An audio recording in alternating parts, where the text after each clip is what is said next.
Hello friend, कैसे हो आप सब। आई होप आप लोग अच्छे होंगे। तो चलिए आज हम शेयर कर रहे हैं आप लोगों के साथ मिक्स वेज पकौड़े की रेसिपी, जो बनाना तो बिल्कुल आसान ही है, खाने में उतना ही मज़ेदार है। तो चलिए हम बनाना शुरू करते हैं। तो इसके लिए मैंने लिए हैं कुछ वेजिटेबल्स, जिसमें हमारे हैं शिमला मिर्च मैंने लिया एक मैंने आलू लिए जिसे मैंने अच्छी तरह से छील लिए हैं, और मैंने 4 से 5 हरी मिर्च और एक मैंने प्याज लिया है। तो चलिए सभी को हम बारीक काट लेते हैं। ये पकौड़े अब बनाएंगे, मिक्स वेज पकौड़े बनाएंगे तो वो खाने में बहुत ही मज़ेदार लगेंगे और बहुत ही टेस्टी ये बनकर तैयार होते हैं। तो चलिए हमारे सारे वेजिटेबल तो अच्छी तरह से कट गए। शिमला मिर्च को ज़्यादा बारीक नहीं करिएगा, इस तरह से ही रखिएगा। तो चलिए मैंने एक बॉल ले लिया, उसमें मैंने लिए हैं, ये हमारे हो गए राइस फ्लोर, ये चावल के आटे हो गए। तो मैंने 1 कप चावल का आटा लिया और 1 मैंने बेसन लिया। जितना चावल लिया उससे थोड़े से कम मैंने बेसन लिया है। और मैंने इसमें डाले हैं 4 से 5 चम्मच, ये हमारे हो गए सूजी।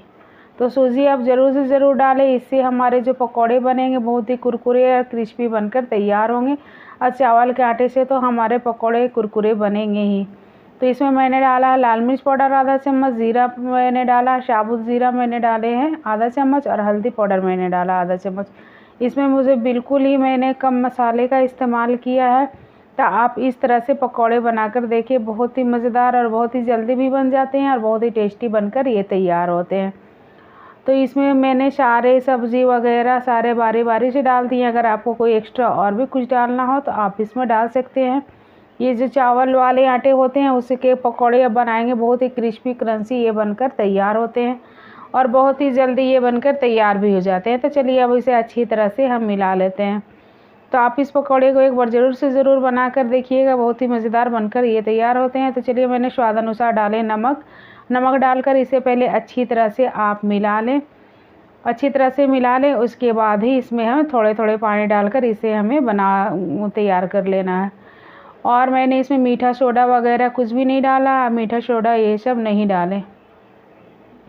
तो चलिए हम थोड़े थोड़े पानी डालकर इसे अच्छी तरह से इसके हम बैटर को तैयार कर लेते हैं। ये बहुत ही आसानी से, बहुत ही मज़ेदार और बहुत ही कुरकुरे ये पकौड़े बनकर तैयार होते हैं। तो आप इस तरह से बनाकर खाइएगा, बहुत ही मज़ेदार खाने में लगेंगे। और इसमें मैंने पानी का इस्तेमाल बहुत कम किया और इसे मैंने अपने हल्के हाथों से ही मिलाया है कि जो हमारे वेजिटेबल है वो चूर भी ना हो, खड़े खड़े से रहे तो ही हमारे खाने में अच्छे भी लगेंगे।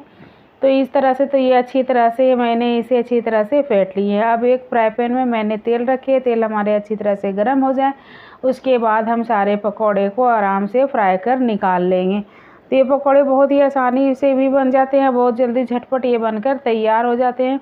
तो आप एक बार इस तरह से बनाकर देखिए, बहुत ही कम समय में ये पकौड़े बनकर तैयार हो जाएंगे। तो चलिए अब हम इसे फ्राई कर निकाल लेते हैं। तो आप जो शिमला मिर्च वगैरह ये सब डालिएगा, आलू प्याज वगैरह डालिएगा, उसके जो पकौड़े होते हैं बहुत ही टेस्टी और बहुत ही मज़ेदार ये बनकर तैयार होते हैं। तो आप इसे इफ्तार के टाइम में आप बना सकते हैं। अभी तो हमारा रमज़ान चल ही रहा है, तो आप इफ्तार के टाइम में इसे गर्मा गर्म बनाकर सर्व कर सकते हैं। तो आप देख सकते हैं कि कितनी आसानी से, कितने फटाफट ये हमारे पकौड़े बनकर तैयार हो रहे हैं। तो आप इस रेसिपी को ज़रूर एक बार ट्राई कर देखें, बहुत ही टेस्टी और बहुत ही मज़ेदार ये बनकर तैयार हो जाते हैं और खाने में भी बहुत अच्छे लगते हैं। और मैंने इसमें मसाला वगैरह बहुत ही कम डाला, आप तो देख ही रहे हैं कि मैंने कितने मसाले इसमें कम डाले हैं। तो आप इस तरह से ज़रूर एक बार ट्राई कर देखें, बहुत ही अच्छा लगता है खाने में, बहुत ही टेस्टी और बहुत ही मज़ेदार ये बनकर तैयार होते हैं। तो इसी तरह से हमें उलटते पुलटते हुए ये पकौड़े को आराम से बनाकर निकाल लेना, आराम से इसे हमें फ्राई कर निकाल लेना। और ये पकौड़े आप अगर 1 से 2 घंटे रख भी देंगे तो वो उतना ही क्रिस्पी क्रंची ही रहेंगे। तो आप इस तरह से बनाकर तैयार करें। तो देखिए ये पकौड़े आराम से फ्राई हो गए हैं। तो इस तरह हो जाए, इस तरह के कलर आ जाए तो हमें इसे तेल से निकाल लेना है। तो चलिए अब इसके लिए मैंने चटनी भी तैयार किया है। तो तीखी चटनी मैंने इसके लिए तैयार की है टमाटर की। तो इस तरह से आप इसमें टमाटर की चटनी बनाकर खाएं, बहुत ही अच्छे लगेंगे खाने में। और ये टमाटर की तीखी चटनी आप बनाइएगा, बहुत ही टेस्टी और बहुत ही मज़ेदार बनकर तैयार होते हैं। तो ये टमाटर की चटनी ज़रूर इस पकौड़े में आप बना करके खाएं, तो बहुत ही टेस्टी और बहुत ही मज़ेदार खाने में लगेंगी और खाकर आपको बहुत ही मज़ा आ जाएगा। तो चलिए अब दूसरे बेस के पकौड़े को मैंने डाल लिया, उसी तरह से हमें सारे को फ्राई कर निकाल लेना है। तो चलिए हमारे सारे पकौड़े तो बनकर तैयार हो गए हैं। अब हम इसे सर्विंग प्लेट में डालकर गर्मा गर्म सर्व करते हैं। तो आप इस पकौड़े को एक बार ज़रूर से ज़रूर बनाकर देखिए और इस चटनी के साथ आप सर्व करें तो बहुत ही मज़ेदार खाने में लगते हैं। गर्मा गर्म पकौड़े खाकर तो मज़ा ही आ जाता है। तो आप इस तरीके से एक बार ज़रूर से ज़रूर बनाकर देखें। तो चलिए हमारे पकौड़े तो बन गए। और हमारी रेसिपी आपको कैसी लगी, हमारे वेज पकौड़े बनाने का आपको तरीका कैसा लगा, कमेंट कर ज़रूर बताएं। अगर हमारे पकौड़े बनाने का तरीका अच्छा लगा तो लाइक शेयर सब्सक्राइब ज़रूर करें। तो चलिए मिलते हैं नेक्स्ट रेसिपी में, नेक्स्ट वीडियो में। Bye bye.